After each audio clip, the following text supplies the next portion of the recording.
আসসালামু আলাইকুম। তো আজকে আমাদের শিডিউলভুক্ত দেওয়ানি কার্যবিধির আদেশসমূহ আমরা দেখার চেষ্টা করব। এর আগে আমরা আদেশগুলো সম্পর্কে একটা প্রাথমিক ধারণা আপনাদেরকে দিয়েছি। তো আজকে মোটামুটি আমরা একটা মামলা দায়ের থেকে নিয়ে ইস্যু গঠন করা 1 নম্বর অর্ডার থেকে নিয়ে টোটাল 14 নম্বর অর্ডার পর্যন্ত আমরা দেখার চেষ্টা করব গুরুত্বপূর্ণ জিনিসগুলা। আশা করা যায় এই গুরুত্বপূর্ণ যে অর্ডারগুলার রুলসগুলো আমরা পড়াবো এগুলা থেকে আমাদের মোটামুটি 10 থেকে যে 12 মার্কের এমসিকিউ আসবে সেটা আমরা কভার করতে পারবো। তো শুরু করা যাক তাহলে আজকের ক্লাস। তো অলরেডি আমরা পিডিএফটা দিয়ে দিয়েছি গ্রুপে, সেখান থেকে আপনি দেখে নিতে পারবেন।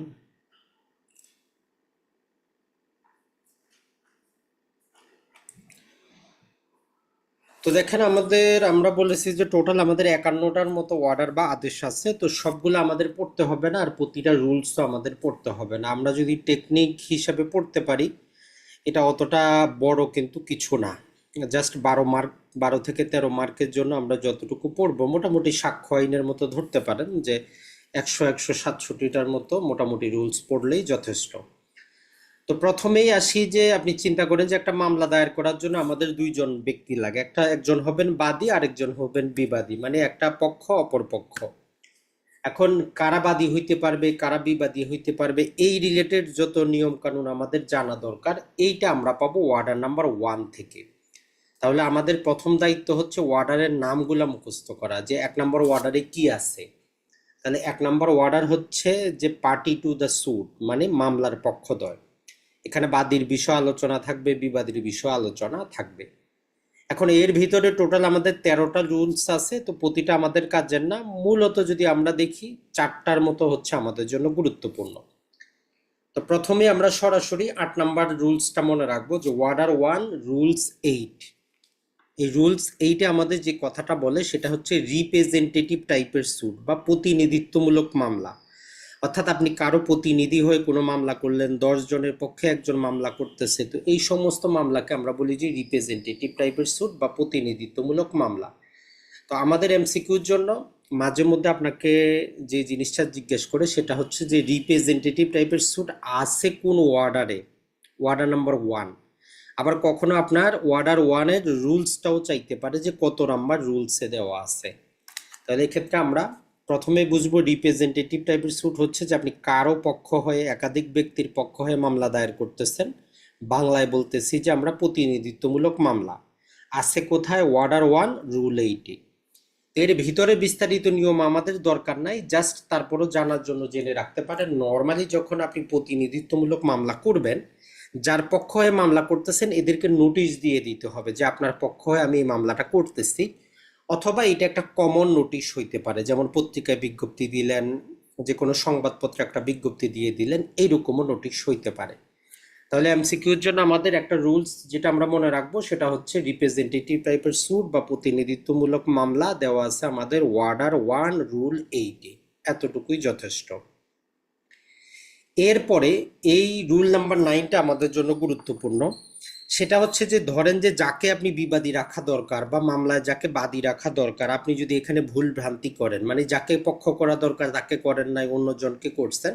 তো এই রিলেটেড দুইটা শব্দ, একটা হচ্ছে যে অপসংযোগ, যাকে আমরা বলতেছি যে মিস জয়েন্ডার, মানে যাকে আপনার মামলায় যুক্ত করা দরকার ছিল না, আপনি অযথা তাকে মামলাতে নিয়ে এসেছেন, তো এটাকে বলতেছি যে আমরা মিস জয়েন্ডার।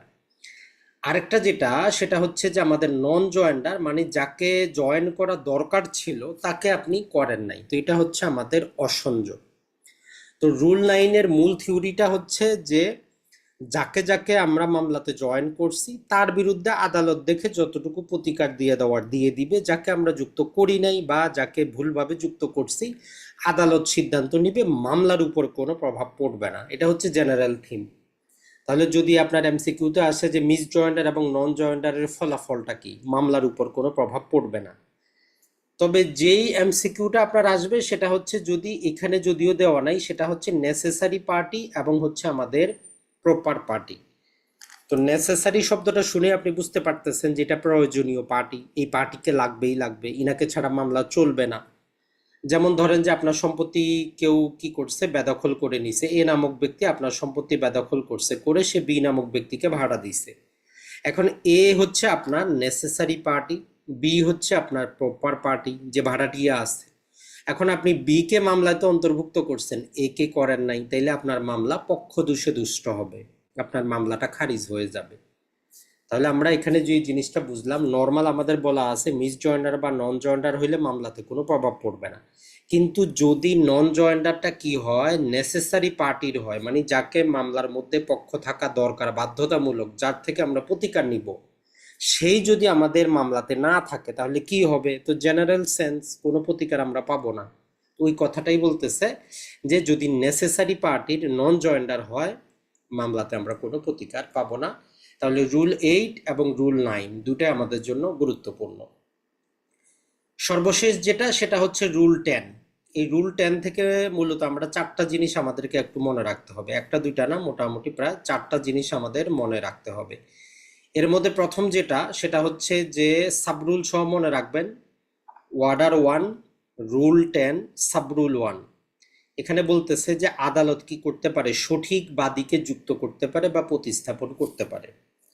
কেউ বাদী হয়ে মামলা দায়ের করছে, আদালত দেখলো যে ইনি মামলা করার যোগ্য না, তাহলে আদালত যে মামলা করার যোগ্য তাকে প্রতিস্থাপন করতে পারে, অথবা তার সাথে যদি আর কোনো ব্যক্তির প্রয়োজন পড়ে তাকেও নিয়ে আসতে পারে।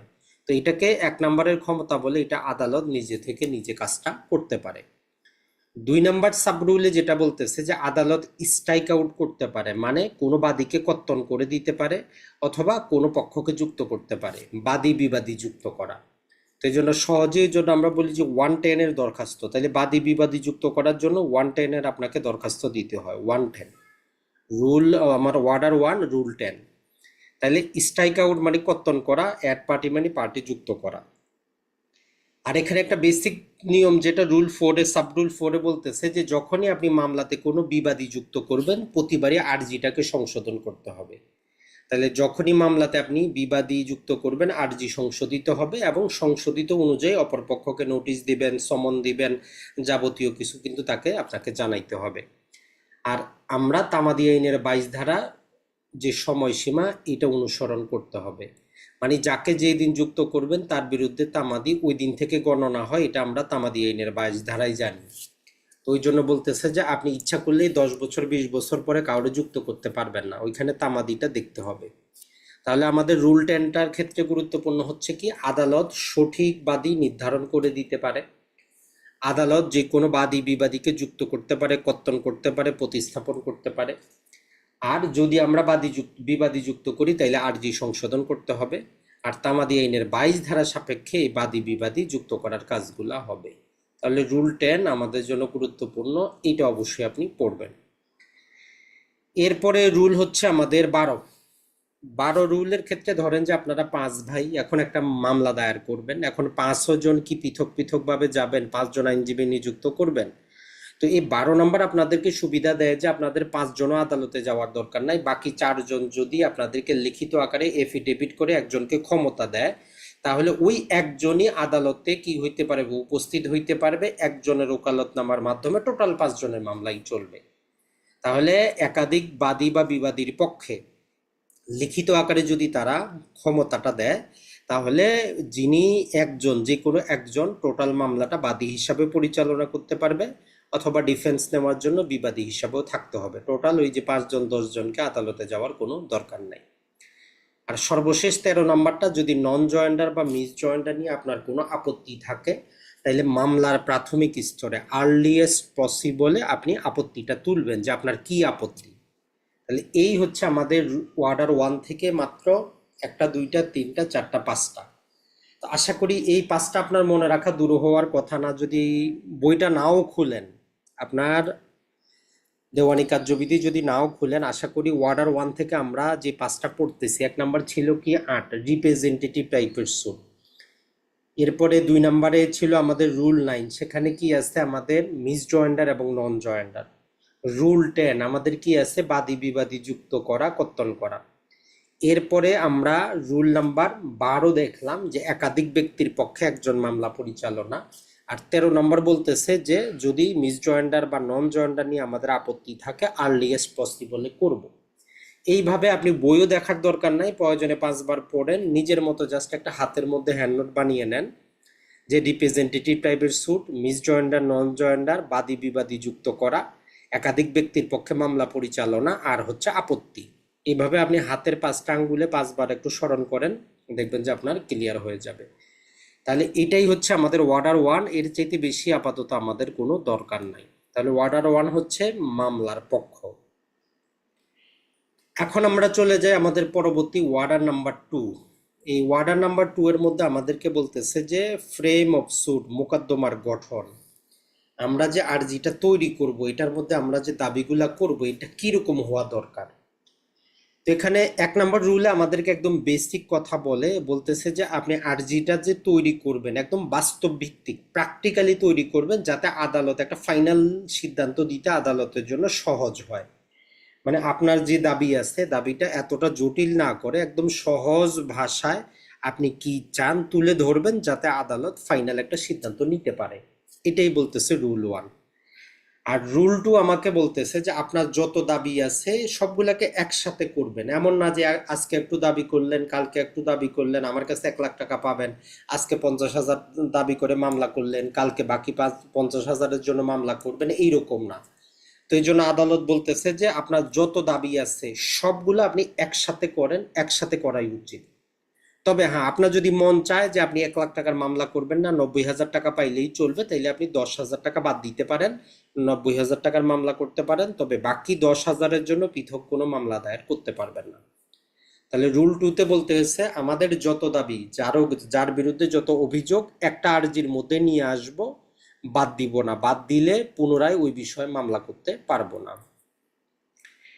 রুল 3টা আমাদের জন্য গুরুত্বপূর্ণ। এখানে বলতেছে যে আপনি চাইলে একজন ব্যক্তির বিরুদ্ধে যদি কোনো একাধিক আপনার দাবি থাকে, কজ অফ অ্যাকশন থাকে, মানে ধরেন যে বৈশাখ মাসে 1 লাখ টাকা নিচে দেয় নাই, তারপরে 6 মাস পরে আরো 1 লাখ টাকা নিচে দেয় নাই, মানে আপনার 5 সময় 5 বারে টাকা নিচে, পৃথক পৃথক 5টা কজ অফ অ্যাকশন।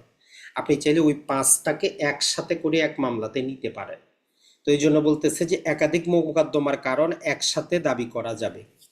তাহলে আমরা কি করব, যেই আমাদের কজ অফ অ্যাকশন গুলা আছে যেগুলা পৃথক পৃথক, জানুয়ারি মাসে আমি টাকা নিছি, এটার একটা মামলার কারণ, ডিসেম্বরে একবার নিছি, এটার একটা মামলার কারণ, তো আমরা একই আর্জিতে সবগুলা ইনক্লুড করতে পারবো। তো এটাই বলতেছে রুল 3।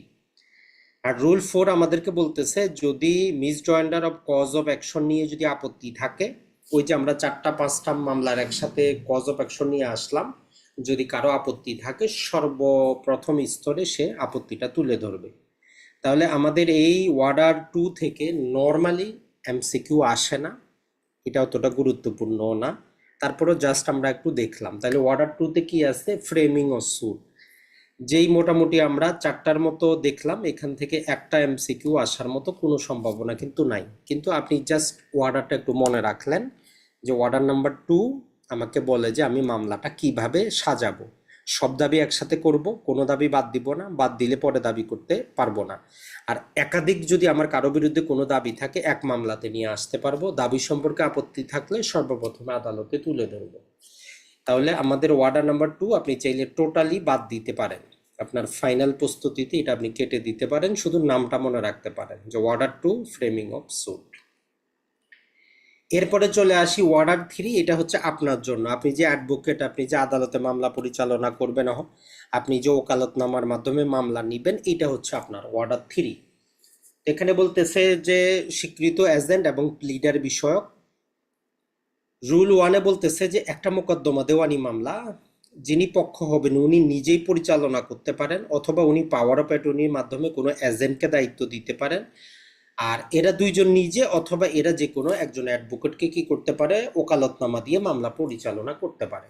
তাহলে দেওয়ানি মামলার জন্য অ্যাডভোকেট বাধ্যতামূলক না, কোনো পক্ষ চাইলে সে নিজের মামলা নিজেই করতে পারে, অথবা কাউকে পাওয়ার অফ অ্যাটর্নির মাধ্যমে ক্ষমতা দিলে উনিও মামলা পরিচালনা করতে পারেন। আর এরা দুইজন চাইলে ওকালতনামার মাধ্যমে অ্যাডভোকেট নিয়োগ করতে পারেন, ওকালতনামা ছাড়া কোনো অ্যাডভোকেট কোনো মামলা পরিচালনা করবেন না। তাহলে এজেন্ট যদি হয়, রুল 2 বলতেছে যে তার কাছে অবশ্যই পাওয়ার অফ অ্যাটর্নি থাকবে। মানে আমি যে আপনাকে আমার মামলার এজেন্ট নিযুক্ত করছি, আপনার কাছে অবশ্যই আমার দেওয়া একটা পাওয়ার অফ অ্যাটর্নি থাকবে। আর আপনাকে যে অ্যাডভোকেট নিযুক্ত করা হইল, আপনি এক্ষেত্রে মনে রাখবেন আপনি যার ওকালতনামা নিয়েছেন, নর্মাল কথা হচ্ছে মামলা যতদিন পর্যন্ত শেষ না হচ্ছে, মামলার রিভিউ, মামলার আপিল, মামলার যাবতীয় খরচ, 152 ধারায় যে করণিক ভুলগুলা সংশোধন, 144 ধারায় রেস্টিটিউশন, যে কোনো প্রকার খরচ, ওই মামলার নথি উত্তোলন করা, যে কোনো অ্যাপ্লিকেশন দেওয়া, ওই মামলার বিষয় আপিল করা, সমস্ত কিছু ওই স্যুটের অন্তর্ভুক্ত। মানে একটা ওকালতনামা দিয়েই চলবে। মূল কথাটা হচ্ছে যেই মামলা আপনি নিয়েছেন যদি হেরে যান, আপনি যখন আপিল করবেন পৃথক কোনো ওকালতনামা নিতে হবে না, রিভিউ করবেন ওই একই ওকালতনামা কাজে আসবে। আপনি 152 ধারার কোনো ভুল সংশোধন করবেন, ওই ওকালতনামা দিয়ে আপনার কাছে ক্ষমতাটা থাকলো। আর উভয় পক্ষ মধ্যে যে কোনো একজন যদি মারা যায়, আপনার যিনি মক্কেল ছিলেন উনি মারা গেলে ওকালতনামা অটোমেটিক বাতিল, অথবা আইনজীবী মারা গেলে ওকালতনামা অটোমেটিক বাতিল হয়ে যাবে, নতুন ওকালতনামা দিতে হবে। তাহলে আমরা এখানে যে জিনিস জানলাম, যখন আপনি মক্কেল থেকে ওকালতনামা নিবেন, এই ওকালতনামাটা আপনার কোন পর্যন্ত ক্ষমতা দিচ্ছে, আপিল করা পর্যন্ত, রিভিউ করা পর্যন্ত, ডিক্রির বিরুদ্ধে যেই আপনি ভুলগুলো সংশোধন করবেন সেটা, অথবা রেস্টিটিউশন, ওই মামলার নথি উত্তোলন করা, কোনো দরখাস্ত, কোনো টাকা পয়সা যেগুলো উত্তোলন করতে পারেন, সমস্ত ক্ষমতা আপনার হাতে কিন্তু আছে। ওই ওকালতনামা দিয়ে আপনি কাজগুলা করতে পারবেন। তো এখান থেকেও মোটামুটি আমরা যদি বলি এমসিকিউ 0, একটাও আসবে না, একদম 100%। জাস্ট আপনি জানার জন্য জানলেন, ধারাবাহিকতা রক্ষা করার জন্য। এরপরে চলে আসি 4, এইখান থেকে আপনার এমসিকিউ আসার সম্ভাবনা। ওয়ার্ডার নাম্বার 4, এটা বলতেছে যে আমাদের ইনস্টিটিউশন অফ স্যুট মানে মোকদ্দমা দায়ের, যেটা আমরা সেকশন নাম্বার 26-এর এটা বিস্তারিত। তো এখানে রুল নাম্বার 1 আমাদেরকে যেটা বলতেছে যে প্রেজেন্টেশন অফ প্লেড মানে আরজির মাধ্যমে একটা মামলা দায়ের করতে হবে। আর যেটা কোথায় সাবমিট করব বলতেছে যে আমরা আদালতে করব, অথবা আদালত নির্ধারিত কোনো স্থান, নর্মালি আমরা সেরেস্তাদারের কাছে মামলাটা দায়ের করি। এক্ষেত্রে কন্ডিশন হচ্ছে যতজন বিবাদী থাকবে তত কপি আপনি কি করবেন, ওই যে আরজিটার ফটোকপি, ট্রু কপি জমা দিবেন। যদি 5 জন বিবাদী থাকে টোটাল 6 কপি জমা করবেন, 1 কপি আদালতের, বাকি 5 কপি ওই যে আপনার সমনের সাথে প্রেরণ করতে হবে।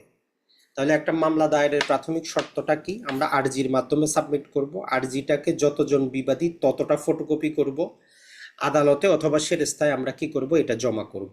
পাশাপাশি আমরা প্রতিটা বিবাদীর নাম ঠিকানা সম্বলিত কি করব, রেজিস্টার্ড ডাকের জন্য খামযুক্ত করব এডি সহ, অ্যাকনোলেজমেন্ট ডিউ সহ। কারণ বর্তমানে যদিও আমাদের বলা আছে যে হোয়াটসঅ্যাপে, টুইটারে কল দিয়ে আমরা মেসেজ জারি করতে পারবো, তারপরেও এটা বাধ্যতামূলক। তাহলে একটা আরজি আপনি যখন দায়ের করবেন তখন বিবাদীদের নাম ঠিকানা লিখে খামের মধ্যে রেজিস্টার্ড এডি সংযুক্ত করে আদালতে জমা করতে হবে মামলা দায়েরের সময়। তো এইটা আমাদের একটা বেসিক থিম থাকলো তাহলে, যে একটা আরজি দায়েরের সময় কি কি কাগজপাতি লাগতেছে। আরজিটা আরজিটা ততটা ফটোকপি যতজন বিবাদী হবে, আর এই রেজিস্টার্ড ডাকযুক্ত আমাদের এডি সহ। এরপরে 2 নম্বর রুল শুধু এটাই বলে যে প্রতিটা মামলা, দেওয়ানি মামলা যখন আপনি এগুলা দায়ের করবেন, আদালত একটা রেজিস্টার মেনটেন করবে, যেটাকে আমরা বলি যে স্যুট রেজিস্টার। তো এই সম্ভবত এটা রেজিস্টার নাম্বার 12 হবে, তো সেটা আমাদের জানার কোনো কাজ নাই। আদালতে বিভিন্ন প্রকার বালাম বই আছে, রেজিস্টার আছে, তো এটাকে আমরা নাম জানবো, এটা হচ্ছে স্যুট রেজিস্টার, যেখানে আপনার মামলাটার মূল বিষয়টা লিখে রাখা হয়, আর তখনই আপনি একটা মামলার নাম্বার পান। যেমন ধরেন যে 2025 সালের জানুয়ারি থেকে শুরু হয়ে ডিসেম্বর পর্যন্ত ধারাবাহিক নাম্বার পড়বে। আপনি যদি কালকে মামলা দায়ের করেন, ধরলাম যে 202 নাম্বার পড়ে, তার মানে আপনার আগে আরো 201টা মামলা দায়ের হয়েছে, আপনার পরেও আরো দায়ের হবে। তাহলে 4 নম্বরের মধ্যেও মোটামুটি আমরা যদি বলি, এখান থেকে একটাই এমসিকিউ আসতে পারে, সেটা হচ্ছে যে কত কপি আমাদেরকে জমা করতে হবে, আরজির কত কপি জমা করতে হবে, যতজন বিবাদী ততজন। এটাই একটাই এমসিকিউ, এর বাইরে আসার কোনো সম্ভাবনা কিন্তু নাই। 5 নাম্বার, ওয়ার্ডার নাম্বার 5, এটার মধ্যে দুইটা জিনিস আলোচনা করে। একটা হচ্ছে যে বিবাদীর জন্য সমন ইস্যু এবং ইস্যুকৃত সমন জারি হওয়া।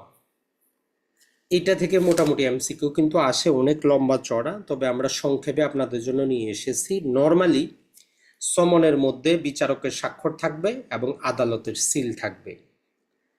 আর একটা মামলা যদি আপনি প্রপারলি দায়ের যদি করেন, যথাযথভাবে যখন মামলা দায়ের হয়ে যাবে 5 কর্মদিবসের মধ্যে সমনটা ইস্যু হবে। এইটা লাল কালিতে মনে রাখবেন যে একটা মামলা যদি আপনি দায়ের করেন যথাযথভাবে, তাহলে কত দিনের মধ্যে সমন ইস্যু হবে? 5 কর্মদিবসের মধ্যে। এটা এমসিকিউতে আসে, এটা একটা আপনার এমসিকিউ। এখন দ্বিতীয় এমসিকিউ হচ্ছে যদি 5 কর্মদিবসে ইস্যু না হয় তাহলে আইনি ফলাফলটা কি? তো বলতেছে যে এটা একটা পেশাগত অসদাচরণ হিসাবে গণ্য হবে। দ্বিতীয় এমসিকিউ গুলো আমাদের।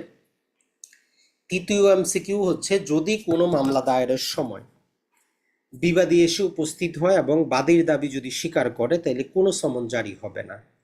তাহলে সমন জারি রুল 1 থেকে আমরা 3টা এমসিকিউ পাইতে পারি, যে কোনোটা যেভাবে হোক আমরা মনে রাখবো। 1 নাম্বার হচ্ছে যে আমাদের যদি আমরা যথাযথভাবে মোকদ্দমাটা দায়ের করতে পারি 5 কর্মদিবসের মধ্যে সমন ইস্যু হবে। যদি ইস্যু না হয় এটা একটা পেশাগত অসদাচরণ। আর যদি বিবাদী উপস্থিত হয়ে মামলার বিষয় স্বীকার করে তাহলে কোনো সমন জারি হবে না। এরপরে যদি আমরা চলে যাই সেটা হচ্ছে যে প্রতিটা সমনের ক্ষেত্রে রুল 2 যেটা বলতেছে যে প্রতিটা সমনের ক্ষেত্রে আরজির কপি সংযুক্ত থাকবে। আর যদি আরজি অনেক লম্বা চড়া হয় সেক্ষেত্রে আদালতের অনুমতি নিয়ে তার সামারি, যাকে আমরা বলি যে কনসাইন্স মানে ছোট সংক্ষিপ্ত বিবরণ যুক্ত থাকবে। তাহলে প্রতিটা দেওয়ানি মামলার সমনের সাথে আরজির কপি মাস্ট যুক্ত থাকবে। আরজি অনেক বড় হইলে ওই আরজির বিষয়বস্তুকে সংক্ষিপ্ত করে 1 পাতা হইলেও যুক্ত থাকবে। রুল নাম্বার 5 বলতেছে যে সমন 2 কারণে ইস্যু হইতে পারে। একটা হচ্ছে যে আমরা যে প্রাথমিক সমনটা বিবাদীকে দেই তাকে আমরা বলি যে ভাই আপনার আর আমার মাঝে কি দ্বন্দ্ব, ইস্যু গঠনের জন্য, মানে বিচার্য বিষয় আমরা নির্ধারণ করার জন্য যে আপনি কি বলতে চান, আপনার বিরুদ্ধে আমার এই দাবি, এই জন্য হইতে পারে। অথবা চূড়ান্ত নিষ্পত্তির জন্য। তো নর্মালি যেটা হয়, যেগুলো আমরা সামারি ট্রায়াল যেটা জানি, সামারি ট্রায়ালে এবং হচ্ছে স্মল কজেস কোর্ট, ওই যে 25,000 টাকা পর্যন্ত মামলার যে সমন এগুলো ইস্যু করা হয় চূড়ান্ত নিষ্পত্তির জন্য। তাহলে আপনি এখান থেকে মুখস্থ করে নেন যে আমরা যে সমনগুলা পাঠাই নর্মালি 2 কারণে হইতে পারে। একটা হচ্ছে যে ইস্যু নির্ধারণের জন্য, যে বাদী আর বিবাদীর মধ্যে কি এমন বিরোধ, বিবাদীর কথাটা শুনি। অথবা চূড়ান্ত নিষ্পত্তির জন্য। তো চূড়ান্ত নিষ্পত্তির 2 কারণে আসতে পারে। একটা হচ্ছে মানি সুটের মামলায় যদি আমরা কি করি, সামারি ট্রায়াল করি তাহলে সরাসরি। আর যদি ক্ষুদ্র বিষয়ক আদালত হয়, স্মল কজেস কোর্ট আদালতে যদি কোনো সমন আসে, সেটা মানে হচ্ছে চূড়ান্ত নিষ্পত্তি। মানে সেখানে আপনার নিজের ডিফেন্স নেওয়ার মতো কোনো সুযোগ নাই, আপনি শুধু দর্শকের মতো গিয়ে শুনবেন যে কি রায় দেওয়া হচ্ছে। তো এইটাই হচ্ছে 5 নাম্বার রুল। তো 5 নাম্বারটা আমরা একটু ভালো করে মনে রাখার চেষ্টা করব। এরপরে হচ্ছে সমনটা জারি 9 থেকে নিয়ে 19-এর বি পর্যন্ত বিভিন্ন নিয়ম আলোচনা করে 31-এ একটা কথা বলে যে 9 থেকে 19-এর বি এর মধ্যে যত প্রকার বর্ণনা করলাম, যে কোনো এক প্রকারে যদি বিচারক সন্তুষ্ট হয় যে হ্যাঁ সমনটা জারি হয়েছে, তাইলে সমন জারি হয়েছে। তো এতগুলো আমাদের পড়ার কোনো কাজ নাই, আমরা পড়বো শুধু সেইটা যেটা আমাদের কাজে আসবে। তো এই 2025 সালে আমাদের এই 9-এর রুলস সাবরুল 3 যুক্ত করে এখানে বলতেছে যে আমরা চাইলে মোবাইলে কল করে মেসেজ দিয়ে সমন জারি করতে পারি। হোয়াটসঅ্যাপে, ইমোতে, যে কোনো মেসেজিং অ্যাপসের মাধ্যমে এবং মোবাইলে কল করেও সমন জারি করা যায়। রুল নাম্বার 9-এর সংশোধন, জাস্ট এতটুকুই যথেষ্ট। এরপরে সরাসরি চলে যাব আমরা রুল নাম্বার 15। এটাতে বলতেছে যে পরিবারের প্রাপ্তবয়স্ক কোনো ব্যক্তির হাতে সমন দিলেও সমন জারি হয়ে যাবে। আপনি নাই, আপনার স্ত্রীকে দেওয়া হয়েছে, ছেলেকে দেওয়া হয়েছে, আপনার বাবাকে দেওয়া হয়েছে, সমন জারি হয়ে যাবে। তবে বাসায় যারা আপনার কাজের লোক আছে এরা পরিবারের অন্তর্ভুক্ত না, এদেরকে সমন দিলে সমন জারি হবে না। এরপরে 17 নম্বরে চলে যাবেন, যদি আপনি সমন নিতে অস্বীকার করেন অথবা যদি আপনাকে না পাওয়া যায়, মানে বিবাদীকে যদি না পাওয়া যায় বা বিবাদী যদি সমন নিতে অস্বীকার করে, তাইলে সমনটা আমরা কিভাবে জারি করাবো? বলতেছে যে আমরা সমনটা তার বাসার সামনে, বাড়ির সামনে যদি সমনের 1 কপি লাগিয়ে দেই তাহলে সমন জারি হয়ে যাবে। এরপরে 19-এর বিতে যেটা বলতেছে যে নর্মালি যেটা হয় বাংলাদেশের আদালতে 2 ভাবে সমন জারি করা হয়। আদালতের জারিকারক নামে একটা পোস্ট আছে, এদের কাজ হচ্ছে আপনার সমনটা জারি করা। আর আপনি মামলা দায়ের করার সময় ওই যে রেজিস্টার্ড খামগুলা দিয়েছিলেন তার মাধ্যমে পোস্ট অফিসের মাধ্যমে দেওয়া। তো এই জন্য বলতেছে যে 19-20 জারিকারকের পাশাপাশি বিচারককে বলতেছে যে অবশ্যই আপনি কি করবেন, রেজিস্টার্ড ডাকযোগে এডি সহ অ্যাকনলেজমেন্ট ডিউ, মানে বিবাদী পাইলে স্বাক্ষর করবে, এটাকে বলে যে এডি, ডাক বিভাগের মাধ্যমে প্রেরণ করাটাও বাধ্যতামূলক এখন পর্যন্ত, এটাকে রদ করা হয়নি। তাহলে এখন যদি আপনার প্রশ্নটা আসে যে সমন নিচের কোনভাবে পাঠানো বাধ্যতামূলক, একটা হচ্ছে জারিকারকের মাধ্যমে, আর একটা হচ্ছে রেজিস্টার ডাকের মাধ্যমে। আর যেটা ওই যে হোয়াটসঅ্যাপে ইমোতে কল করে, এটা একটা মাধ্যম, এটাতে বিচারক সন্তুষ্ট হইতে হবে, তখন আমরা ধরে নিব যে হ্যাঁ সমন জারি হয়েছে। কিন্তু বাস্তবে আপনাকে এই 19-বি অনুসরণ করতে হবে এখনো। 20 নাম্বার বিকল্প সমন জারি বা সাবস্টিটিউট সমন, এটার ইংরেজিটা মনে রাখবেন যে এটা মাঝে মধ্যে রুলস নাম্বার জিজ্ঞাসা করে যে বিকল্প সমন জারি কত বিধিতে আছে। তো বিকল্প সমন জারির আপনি বুঝতে পারেন যেটা, সেটা হচ্ছে আপনি একটা পত্রিকায় সমন দিবেন, ওই পত্রিকার পাতাটা আপনি আদালত চত্বরে যেখানে বিবাদী সর্বশেষ বসবাস করেছিল, ব্যবসা করেছিল, সেখানে লাগিয়ে দিবেন, এটাই হচ্ছে বিকল্প সমন জারি। পত্রিকাটা দৈনিক পত্রিকা হবে, যে কোনো স্থানীয় পত্রিকা হইলেও চলবে, কোনো বাংলা ইংরেজি লেখা নাই।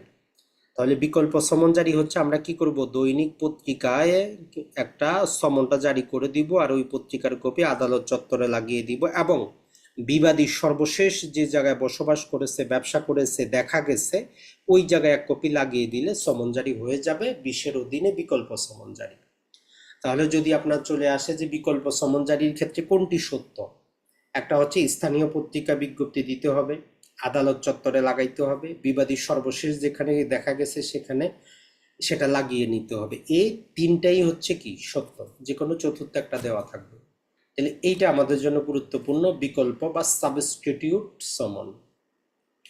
আর 31টা আমরা পড়লাম যে আদালত যেই কোনো প্রকারে যখন সন্তুষ্ট হবে, যে সরাসরি দিছেন, রেজিস্টার ডাকে দিছেন, তার ফ্যামিলিকে দিছেন, তার বাসার সামনে লাগাইছেন, অথবা বিকল্প সমন জারি করছেন, যে কোনো এক পন্থায় যদি আদালত সন্তুষ্ট হয় তাহলে আমরা ধরে নিব সমন জারি হয়েছে, আপনার মামলা পরবর্তী ধাপে যাবে।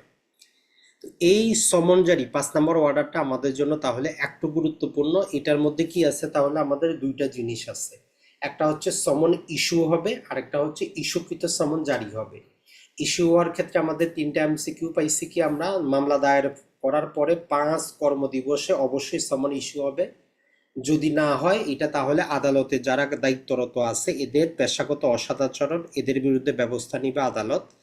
আর যদি বিবাদী সমন জারির সময় ওইখানে গিয়ে উপস্থিত হয় মামলা দায়েরের সময় এবং দাবি স্বীকার করে নেয়, তাহলে কোনো সমন জারি হবে না। আর সমনের সাথে সবসময় আরজির কপি সংযুক্ত থাকবে, অথবা আরজির কনসাইন্স কপি সংযুক্ত থাকবে, মানে সংক্ষিপ্ত কপি সংযুক্ত থাকবে। আর সমনটা দুই কারণে ইস্যু হইতে পারে, ইস্যু গঠন করার জন্য, অথবা হইতে পারে চূড়ান্ত নিষ্পত্তির জন্য।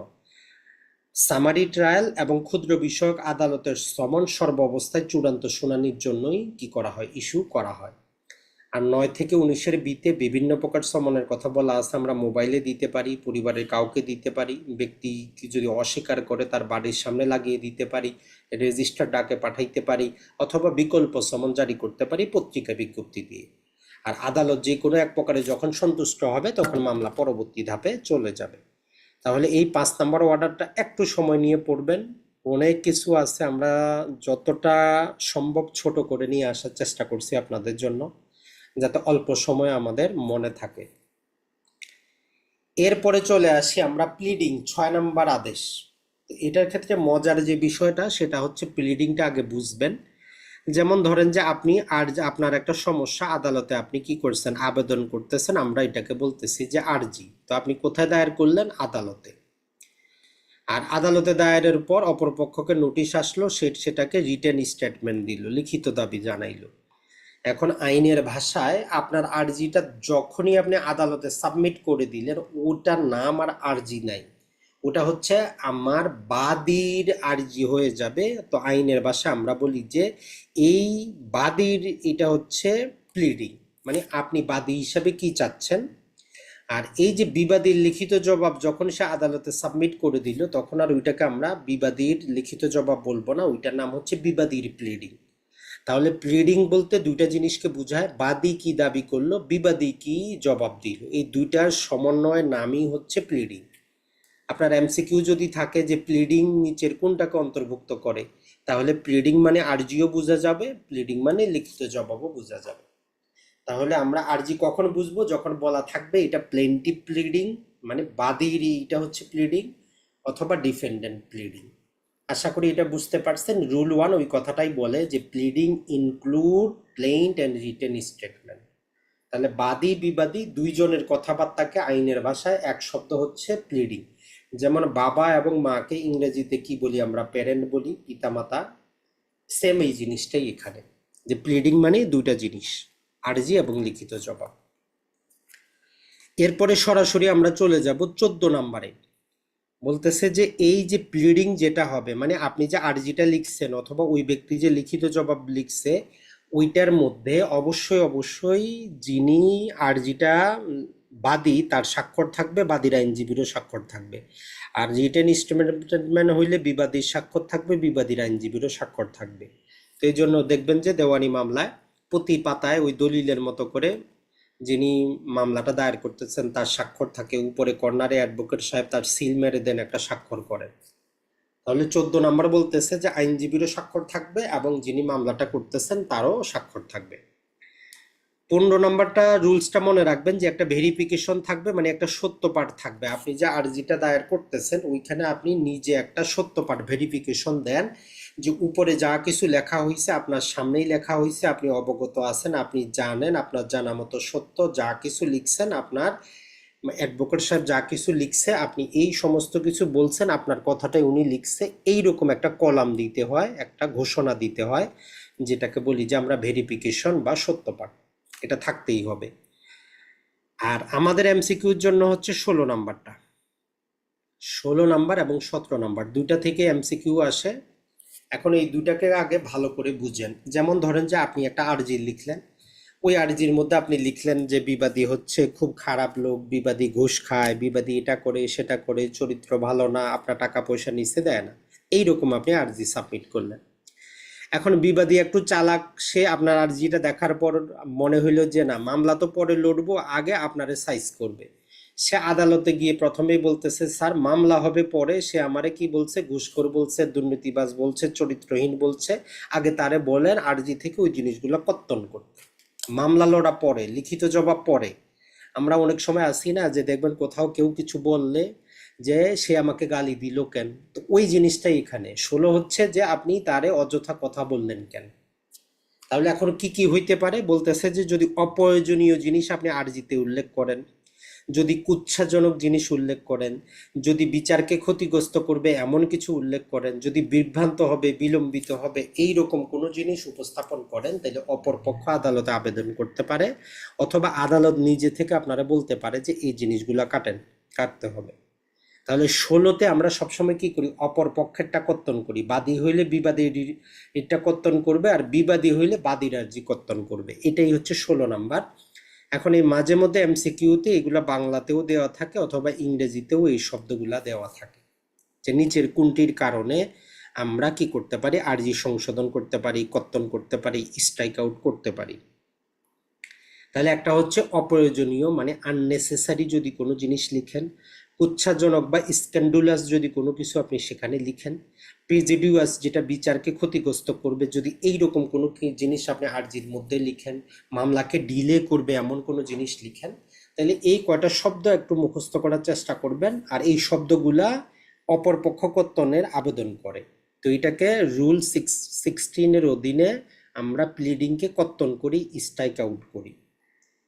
এখন আসেন 17 নাম্বার, আপনার নিজের আর্জি নিজে সংশোধন করবেন। আপনি আগে মামলা দায়ের করে দিয়েছেন, মিন্স প্রফিট চান নাই, এখন একটু মিন্স প্রফিট চাবেন, তাহলে কি করবেন, তাইলে আপনি এই যে রুল 17 অধীনে অ্যাপ্লিকেশন দিবেন যে আপনি আপনার নিজের আর্জি নিজেরটা সংশোধন করতে চান। আর যদি অপরেরটা চাইতেন তাহলে 16 অধীনে যাইতেন। তাইলে 16তে হচ্ছে অপরেরটা কর্তন করা, 17তে হচ্ছে নিজেরটা নিজে সংশোধন করা। তো প্লিডিং এর জন্য বলতেছে যে কোনো স্তরে সংশোধন করা যাবে। প্রকৃত উদ্দেশ্যটা কি, যাতে মামলার মূল বিষয়টা বোঝানো যায়। মূল বিষয়টা বোঝানোর জন্য আমরা যে কোনো স্তরে আরজিটা সংশোধন করতে পারি। তবে এখানে একটা কন্ডিশন দিয়েছে, যদি ট্রায়াল শুরু হয় মানে বিচার যদি শুরু হয়ে যায়, তাহলে আদালত আপনার আর্জিটা সংশোধন করবে না। যদি একান্তই দেখা যায় যে যদি সংশোধন না করি উম, ন্যায় বিচার ব্যাহত হবে, তবেই শুধু পারমিশন দিতে পারে, আর না হলে আপনাকে পারমিশনই দিবে না। তো এইটা হচ্ছে আমাদের সত্র, যে প্লিডিং অ্যামেন্ডমেন্ট বা সংশোধন করা। আর 18তে যেটা বলতেছে যে আপনি যে নিজের আর্জি নিজে সংশোধন করবেন, আদালত আপনাকে একটা সময়সীমা দিতে পারে যে 5 দিনে আপনি দাখিল করেন, 10 দিনে দাখিল করেন। যদি আদালত কোনো সময়সীমা না দেয়, তাহলে বাই ডিফল্ট 14 দিন। তো এইটা এমসিকিউতে আসে, এটা একটু মনে রাখবেন। তাহলে এই যে 6 নম্বরে প্লিডিং থেকে আমরা মোটামুটি যদি বলি, আমাদের 4টার মতো পড়লেই যথেষ্ট। 4টা কি? একটা হচ্ছে যে প্লিডিং এর মধ্যে কি আছে, আরজি এবং লিখিত জবাব। এরপরে গুরুত্বপূর্ণ হচ্ছে আমাদের যে 16 নম্বরটা, যে আমরা কিভাবে প্লিডিং স্ট্রাইক আউট করব অথবা কর্তন করব। আর 17তে হচ্ছে কিভাবে আমরা প্লিডিংটা সংশোধন করব। আর 18তে যেটা হচ্ছে আমাদের সংশোধনটা হবে আমাদের 14 দিনের মধ্যে, অথবা আদালত যতদিন সময় দিবে ততদিনের মধ্যে। আর বাকি যেগুলো আছে এগুলো আপনার দরকার নাই, ওগুলো লিখিত পরীক্ষার জন্য আমাদের কাজের, এমসিকিউতে আমাদের কাজে আসবে না। এরপরে ওয়ার্ডার নাম্বার 7, আপনি যে আরজিটা লিখবেন এটা কিভাবে লিখবেন, এর যাবতীয় ফরম্যাট দেওয়া আছে, নিয়ম কানুন দেওয়া আছে। তো ওগুলো আমাদের লিখিত পরীক্ষার জন্য লাগবে। এমসিকিউর জন্য যে কয়েকটা, ওই কয়েকটা আমরা একটু পড়ার চেষ্টা করব। তো এর মধ্যে গুরুত্বপূর্ণ হচ্ছে ওয়ার্ডার 7 রুল 10। তো এটা বলতেছে যে আরজি ফেরত, রিটার্ন অফ প্লেইন্ট। আদালত কি করতে পারে, যদি আদালতের মনে হয় যে এটা তার বিচার্য বিষয় না, আপনি ভুল আদালতে চলে এসেছেন, আপনার আর্জিটা ফেরত দিবে। আর এই ফেরত দিতে উনি সেখানে স্বাক্ষর করবেন, কবে সে আপনি দাখিল করছিলেন, কবে উনি ফেরত দিচ্ছে, এই তারিখটা ইন্ডোর্স করে দিবে। তাইলে ওয়ার্ডার 7 রুল 10 এর অধীনে আর্জিটা আপনাকে ফেরত দেয় আদালত। কারণ হইতে পারে তার এখতিয়ার নাই, কারণ হইতে পারে যে সেই মামলা শোনার যোগ্য না। এটা হচ্ছে আর্জি ফেরত। আর রুল 11টা, এইটা হচ্ছে যে আরজি প্রত্যাখ্যান বা রিজেকশন অফ প্লেন্ট। ওই যে আমরা সিপিসিতে পড়ে এসএসসি ডিগ্রির ক্ষেত্রে দুইটা জিনিসকে আমরা ডিম ডিগ্রি হিসাবে গণ্য করেছি, তো এইটা একটা ডিম ডিগ্রি, ওয়ার্ডার 7 রুল 11। তো 4টা কারণে আরজিটা প্রত্যাখ্যান হইতে পারে। একটা হচ্ছে যদি আপনার মামলাতে কজ অফ অ্যাকশন না থাকে। এখন এই কজ অফ অ্যাকশন কি, এটাও লিখিত পরীক্ষার একটা প্রশ্ন। কজ অফ অ্যাকশন সিম্পলি যদি বুঝেন যে আমি আপনার কাছ থেকে 1 লাখ টাকা নিয়েছি, আপনাকে বলছি যে ভাই আমি কি করব, আপনার টাকাটা এই যে অক্টোবরের 14 তারিখে দিব। আজকে অক্টোবরের 13 তারিখ, আমি আপনাকে বলছি অক্টোবরের 14 তারিখে দিব। আপনি যদি আজকে 13 তারিখে আদালতে গিয়ে মামলা দায়ের করেন, আদালত বলবে যে আপনার মামলাতে কজ অফ অ্যাকশন নাই, কারণ এখনো তো 14 তারিখে আসে নাই, মামলার কোনো কারণই উদ্ভব ঘটে নাই। অথবা এমনও হইতে পারে যে একজন ব্যক্তি মারা গেছে, তার ছেলেও আছে, মেয়েও আছে, এখন তার ভাই গিয়ে আদালতে মামলা করতেছে যে আমি উত্তরাধিকারী পাবো। এখন আদালত আইনগতভাবে দেখতেছে যে ওই মৃত ব্যক্তির ছেলেও আছে, মেয়েও আছে, আর কেউ তো সম্পত্তি পাবে না। অতএব ওই যে ভাই মামলা করতে আসছে তার কোনো কজ অফ অ্যাকশন নাই। তো আশা করি কজ অফ অ্যাকশনটা বুঝছেন, যে যেই কারণে আপনি মামলাটা করতে যাচ্ছেন এটা আইনসম্মত কিনা। তাহলে 1 নম্বরে হচ্ছে যে আমরা সময়ের কারণে হইল না। আমি বলছি 14 তারিখে আপনাকে টাকা দিব, 13 তারিখে আপনি মামলা করতে গেলে আদালত নিবে না। যে ক্ষেত্রে আমি আইনগতভাবে একটা দাবি করতেই পারি না, যখন করতে যাব আদালত বলবে যে আপনার মামলাতে কজ অফ অ্যাকশন নাই। তাহলে কজ অফ অ্যাকশনটা বুঝছেন, যে যেই কারণে আমি আইনগত একটা অধিকার পাই। তাহলে সহজ কথায় কজ অফ অ্যাকশনের বাংলা হচ্ছে যেই ঘটনার মাধ্যমে আমি আইনগত অধিকার পাই, ওইটাই হচ্ছে আমার কজ অফ অ্যাকশন। যদি কজ অফ অ্যাকশন না থাকে আদালত রিজেক্ট করবে। 2 নম্বরে হচ্ছে যে প্রতিটা মামলার ক্ষেত্রে আমাদেরকে কি করতে হয়, দেওয়ানি মামলার ক্ষেত্রে একটা আমাদের আইন আছে, সুট ভ্যালুয়েশন অ্যাক্ট 1887। সে 1887 সালের আইন, যে প্রতিটা সুট কত টাকার হবে এটা ভ্যালুয়েশন করতে হয়। এখন আপনি যদি সুট ভ্যালুটা প্রপারলি না করেন, আদালত আপনারে সময় দিছে যে ভাই মামলার ভ্যালুয়েশন ঠিক হয় নাই, ভ্যালুয়েশন ঠিক করেন, তারপরেও আপনি করেন নাই, তাহলে মামলাটা আদালত কি করবে, আপনার রিজেক্ট করবে। তো আদালত সময় দেওয়ার পর আপনি সুট ভ্যালুটা ঠিক করছেন, এখন নতুন ভ্যালু মোতাবেক কোর্ট ফি জমা দিচ্ছেন না। আগে হয়তো আপনি 10,000 টাকা কোর্ট ফি দিচ্ছেন, আদালত সুট ভ্যালু ঠিক করতে বলছে, এখন দেখা যাবে যে আপনার 20,000 টাকা কোর্ট ফি আসবে। আপনি সুট ভ্যালু ঠিক করছেন কিন্তু কোর্ট ফি জমা দিচ্ছেন না, তখনও আপনার মামলাটা রিজেক্ট করে দিবে। আর সর্বশেষ হচ্ছে যদি প্রচলিত কোনো আইন দ্বারা আপনার মামলাটা বারিত হয়, মানে বার্ড বাই দ্য ল। এই চারটা কারণে আমাদের একটা আরজি রিজেকশনে যাইতে পারে, আর এইটা একটা হচ্ছে ডিম ডিক্রি। তাহলে আমরা যে জিনিসটা বুঝলাম, আরজি আমাদের ফেরত হইতে পারে রুল 10 এর অধীনে, আরজি আমাদের রিজেকশন হইতে পারে। রিজেকশন মানে ডিম ডিক্রি চার কারণে হইতে পারে। একটা হচ্ছে কজ অফ অ্যাকশন না থাকলে, প্রপার ভ্যালুয়েশন না করে দিলে, কোর্ট ফি যথাযথ না দিলে, এবং কোনো আইন দ্বারা যদি বাড়িত হয় তবে হবে। এখন যদি আপনার ডিম ডিক্রি হয় আপনি কি করবেন? তো এই রুল 11-এর দুইটা প্রতিকার, যেহেতু আমরা ওইটা বলতেছি যে একটা ডিম ডিক্রি, তো 96 ধারা আমরা কি পড়েছি, প্রতিটা ডিক্রির বিরুদ্ধে আপিল করা যায়, অতএব আমরা এটার বিরুদ্ধে আপিল করতে পারবো। আবার এইখানে রুল 13 যুক্ত করে দিয়ে বলতেছে যে আপনার যদি মনে হয় আপিল করা বেকার, আপনি চাইলে আবার নতুন করে মামলা দায়ের করতে পারবেন, কোনো সমস্যা নেই। তাহলে আমরা যদি বলি ওয়ার্ডার 7 রুল 11-এর যে রিজেকশনের বিরুদ্ধে আপনার কাছে কি প্রতিকার আছে, দুইটা প্রতিকার আছে। একটা হচ্ছে রুল 13 বলতেছে চাইলে নতুন করে আবার মামলা দায়ের করেন, অথবা আমরা 96 ধারাতে জানি যেহেতু এটা একটা ডিম ডিক্রি, অতএব প্রতিটা ডিক্রির বিরুদ্ধে আপিল চলে, অতএব এই ডিক্রির বিরুদ্ধেও আপিল চলবে। এইটা আপনি প্রতিকারটা জেনে রাখলেন। এখন এই যে সুট ভ্যালুয়েশন করার জন্য আপনাকে আদালত সময় দিবে, কোর্ট ফিটা জমা করার জন্য একটা সময় দিবে, এই সময়সীমাটা বলতেছে যে 21 দিন হবে, এর বেশি না। তাহলে এইখানে আমরা আরেকটা সময়সীমা পাইলাম, এটা গুরুত্বপূর্ণ। যদি আপনি প্রপারলি সুট ভ্যালু না করেন, আদালত আপনাকে 14 দিনের সময় দিবে, যে 21 দিনের সময় দিবে, 21 দিনের মধ্যে সুটটা প্রপারলি ভ্যালুয়েশন করে টাকা পয়সা জমা করেন। এই 21 দিন আমাদের একটু মনে রাখতে হবে, এটা গুরুত্বপূর্ণ আমাদের জন্য। তাহলে আমরা এখান থেকে যদি দেখি ওয়ার্ডার 7 আমাদের যেই গুরুত্বপূর্ণ, একটা হচ্ছে রুল 10, একটা হচ্ছে রুল 11, আর হচ্ছে রুল 13। টোটাল 3টা রুলস পড়লেই যথেষ্ট, অন্য কিছু আমাদের লাগবে না। এরপরে চলে যায় আমরা ডাব্লিউএস, মানে হচ্ছে রিটেন স্টেটমেন্ট, অর্ডার হচ্ছে 8 লিখিত জবাব, আর এটার পাশাপাশি একটা আছে সেট অফ, এর মধ্যেই লেখা আছে সেট অফ। তাহলে অর্ডার 8-এ আমাদের দুইটা জিনিস আছে, একটা হচ্ছে লিখিত জবাব আর একটা হচ্ছে সেট অফ। মাঝে মধ্যে পরীক্ষায় আসে যে সেট অফ কত আদেশে আছে।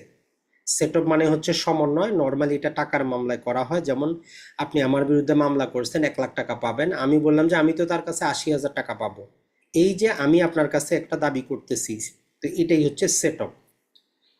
তো আমরা এখানে যদি দেখি, প্রথম রুল 1 আমাদেরকে বলতেছে যে যেই দিন থেকে বিবাদীর প্রতি সমনটা জারি হইল, যথাযথভাবে জারি হইল, বিবাদীর সমনটা পাইল, ওই দিন থেকে 30 দিনের মধ্যে নর্মাল নিয়ম হচ্ছে লিখিত জবাব সাবমিট করবে।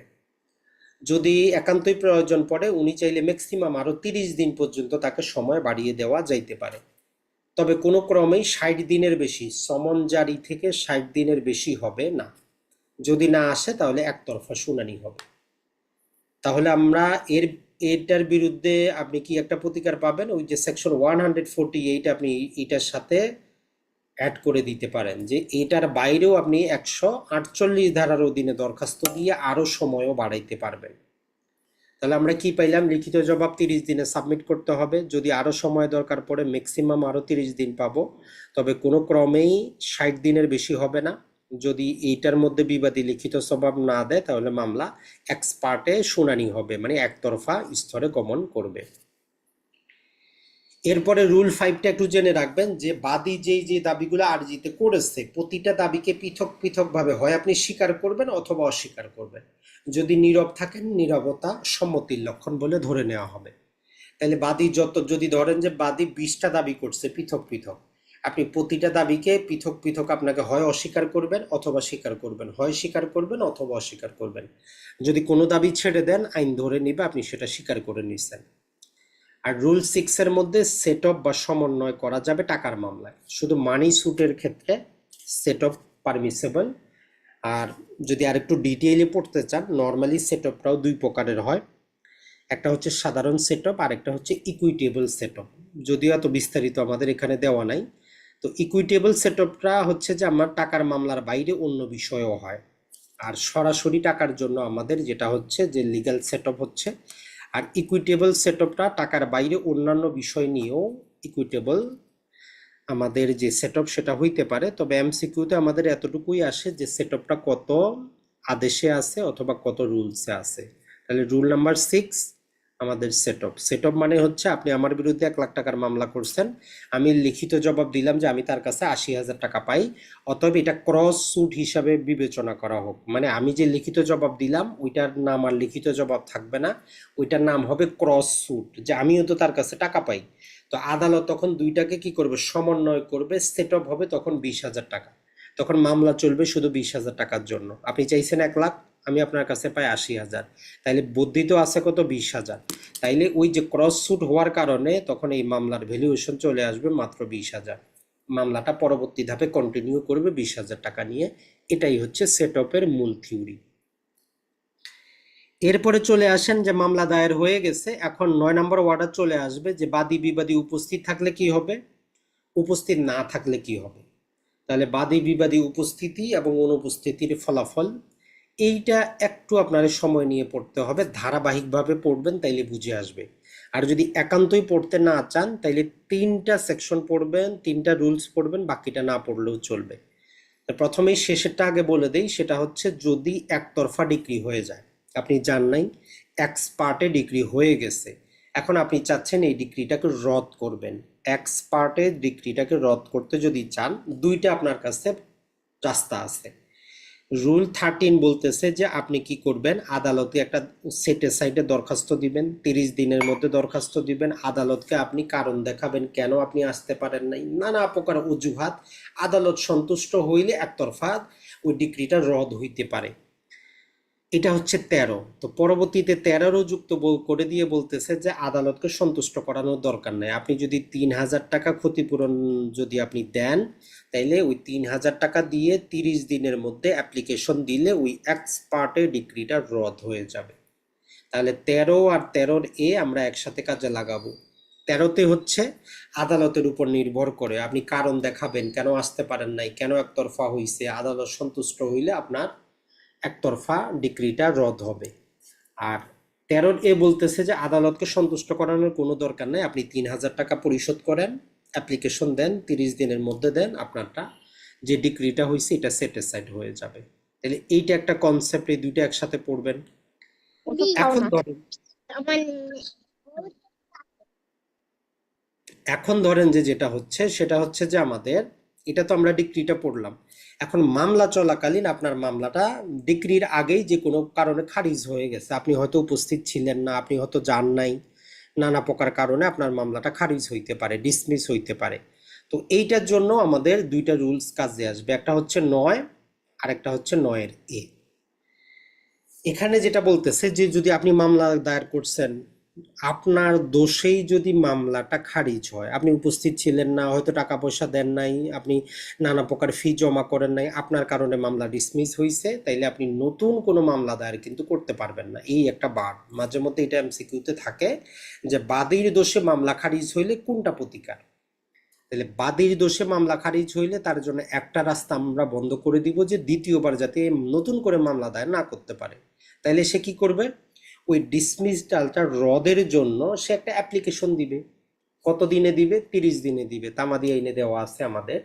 কিন্তু 9 যেটা বলতেছে সেটা হচ্ছে যে যদি আপনি 1,000 টাকা পরিশোধ করেন তাইলে আদালতকে সন্তুষ্ট করারও দরকার নাই, সরাসরি আপনার ওই খারিজ আদেশ যেটা আদালত দিয়েছিল ওটা রদ হবে। তাহলে দুই জায়গায় আমাদের কি হচ্ছে, টাকার খেলা। ডিক্রি আপনি রদ করতে চান, 3,000 টাকা দেন, সরাসরি রদ হবে। খারিজ হয়েছে, 1,000 টাকা দেন, রদ হয়ে যাবে। এই দুইটা অ্যামাউন্টই মাঝে মধ্যে পরীক্ষার মধ্যে আসে, অন্য কিছু আমাদের দরকার পড়ে না।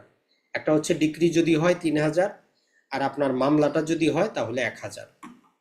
এখন এই যে উপরের যে কয়েকটা আমাদের রুলস আছে এগুলো একটু ধারাবাহিকভাবে পড়েন। ধরলাম যে আমাদের কি হইল, বাদী উপস্থিত আছে কিন্তু সমস্যা হয়েছে যে তার কারণেই সমনটা জারি হয় নাই। বাদী হয়তো কি করে নাই, প্রসেস ফি জমা করে নাই, খাম জমা করে নাই, এডি জমা করে নাই, ঠিকানা ঠিক মতো দেয় নাই, মানে বাদীর দোষে যদি সমন জারি না হয় তাহলে মামলা ডিসমিস একটা। 2 নম্বর হচ্ছে, 3 নম্বর রুলস যেটা বলতেছে সেটা হচ্ছে বাদী বিবাদী যদি দুইজনই উপস্থিত না থাকে, শুনানির দিন বাদীও আসে নাই বিবাদীও আসে নাই, তাহলেও ফলাফলটা কি হবে, মামলা ডিসমিস। তাহলে দুই জায়গা আমরা ডিসমিস পাইলাম। এখন এদের বিরুদ্ধে প্রতিকার কি, তো এদের বিরুদ্ধে প্রতিকারও হচ্ছে ওই ডিসমিসডালটা রদের জন্য একটা অ্যাপ্লিকেশন দেওয়া, এটাই প্রতিকার, আর কিছু না। এখন আসি 5 নম্বর রুলস আমাদেরকে যেটা বলে সেটা হচ্ছে যদি বাদী সমন প্রেরণে ব্যর্থ হয়। আপনি একবার সমন প্রেরণ করছেন, সমনটা জারি হয় নাই, ফেরত আসছে। এখন যেহেতু দেওয়ানি মামলা, এটা আপনারই দায়িত্ব যে আপনি আগামী 1 মাসের মধ্যে আবার আবেদন করবেন আদালতের কাছে যে আরেকবার যাতে সমন প্রেরণ করা হয়। এই সময়সীমাটা চায় যে কত দিনের মধ্যে। তাহলে 9 নম্বরে যদি এখন আমরা আরো আপনাদের সামারি করে দিই, 3টা জিনিস মনে রাখবেন। ডিক্রি হইলে 3,000 টাকা, মামলা হইলে 1,000 টাকা, সমন জারি না হইলে 1 মাস। এই 3টা রুলস পড়লে আপনি একটা এমসিকিউ কমন পাবেন, বাকিটা দরকার নাই। আপনি যদি বাদ দিতে চান বাদ দিতে পারেন। তাইলে সমন যদি ব্যর্থ হয় কতদিনে আবেদন করতে হবে নতুন সমনের জন্য? 1 মাসে। মামলা যদি খারিজ হয় 1,000 টাকা দিলে সরাসরি ওই খারিজটা বাতিল হবে। ডিক্রি যদি একতরফা হয় 3,000 টাকা দিলে ওই ডিক্রিটা বাতিল হবে। তাহলে এই 3টা অন্তত মনে রাখবেন, বাকিগুলো মনে রাখতে পারেন অথবা না পারেন, কাজে আসে না। 10 নম্বরে 10 নম্বর হচ্ছে আমাদের আদেশ। 10 নম্বর আদেশে বলতেছে যে আপনি যদি মামলা দায়ের করেন, বাদী বিবাদীকে আদালত কি করতে পারে? প্রাথমিকভাবে তাদেরকে জবানবন্দি নিতে পারে, এক্সামাইন করতে পারে, জিজ্ঞাসা করতে পারে আপনার সমস্যাটা কি। বিবাদীকে বলতে পারে আপনি কিছু স্বীকার করেন কিনা। নর্মালি আদালত এগুলো অনুসরণ করে না, তারপরও দেওয়া আছে, শুধু আমরা ওয়ার্ডার নাম্বারটা মনে রাখবো।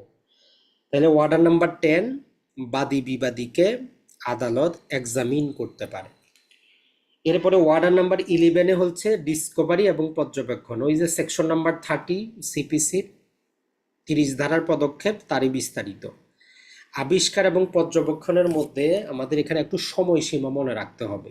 তো সময়সীমাটা আমরা এই পাতাতে নিয়ে এসেছি। 3টা রুলসের অধীনে আমাদের 3টা সময়সীমা দিয়েছে।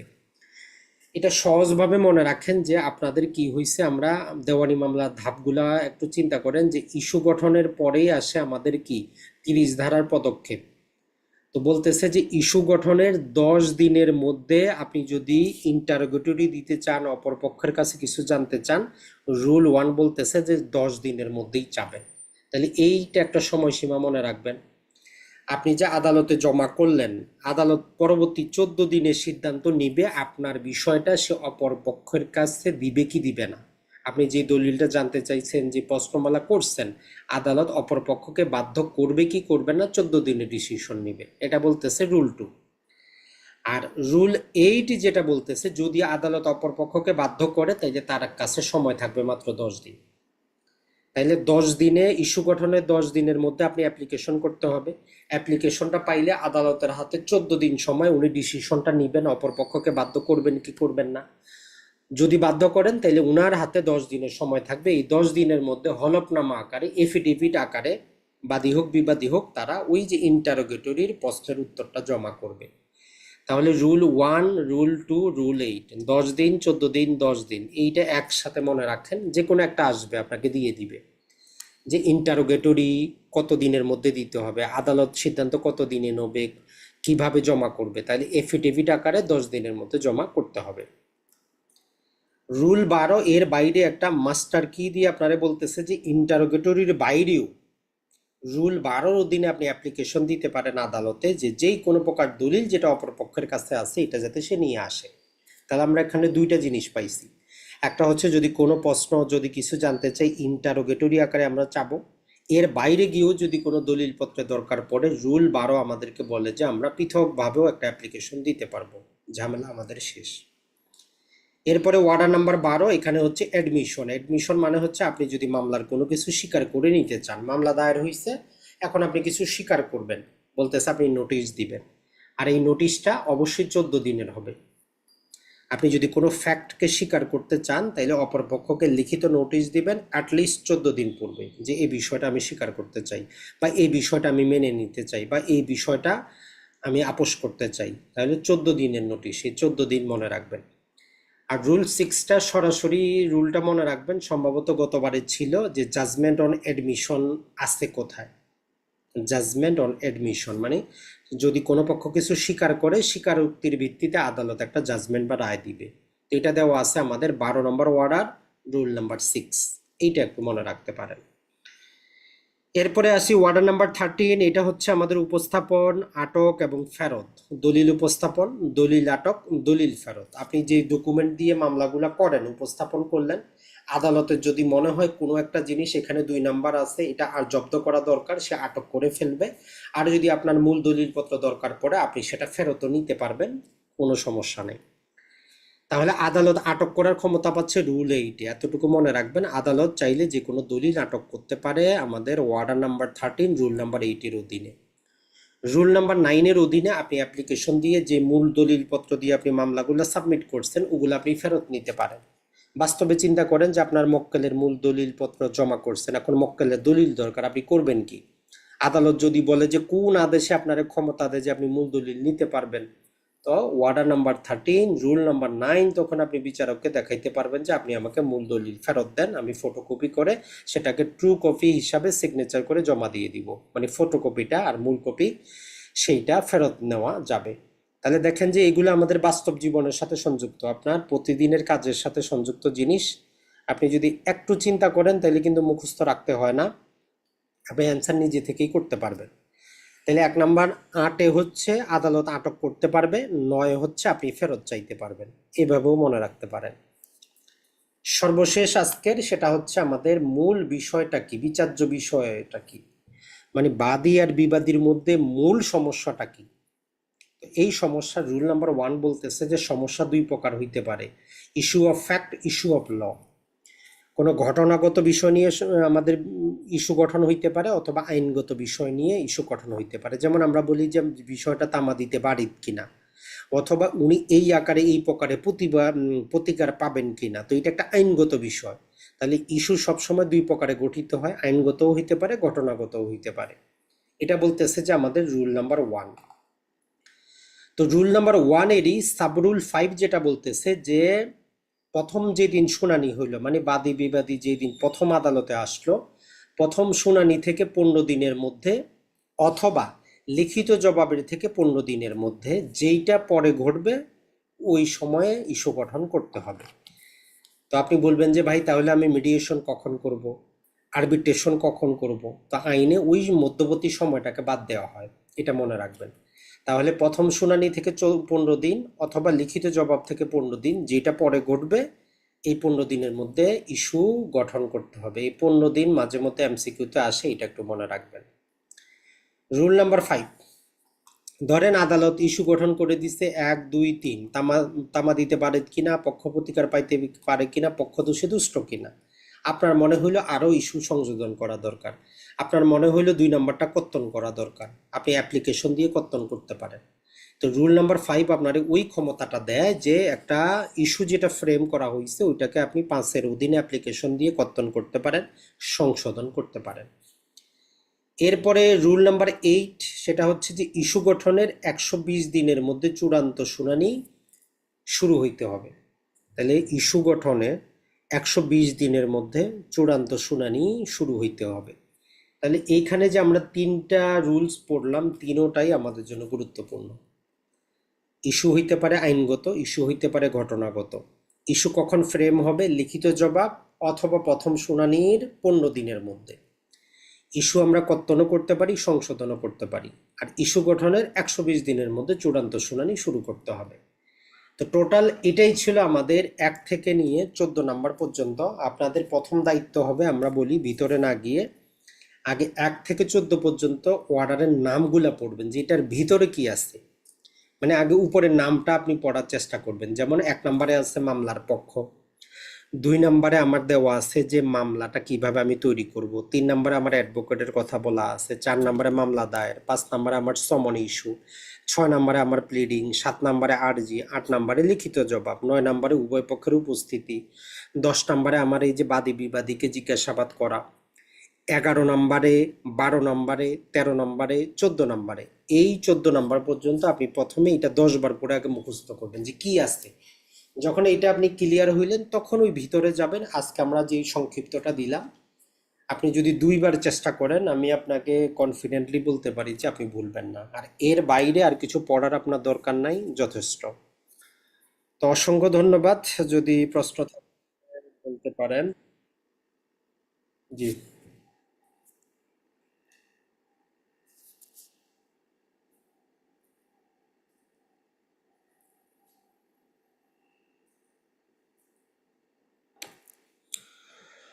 জি, যদি প্রশ্ন থাকে বলতে পারেন। আর আমরা মোটামুটি আপনাদের এই যে কোর্সটা এটার মাধ্যমেই তো শেষ হবে, আর দুইটা সম্ভবত ক্লাস পাবো আগামী ক্লাসে। আমরা 15 থেকে নিয়ে মোটামুটি আমাদের 39 পর্যন্ত যাবে, আর পরবর্তী ক্লাসে 40 থেকে পরবর্তীটা দেখার চেষ্টা করব।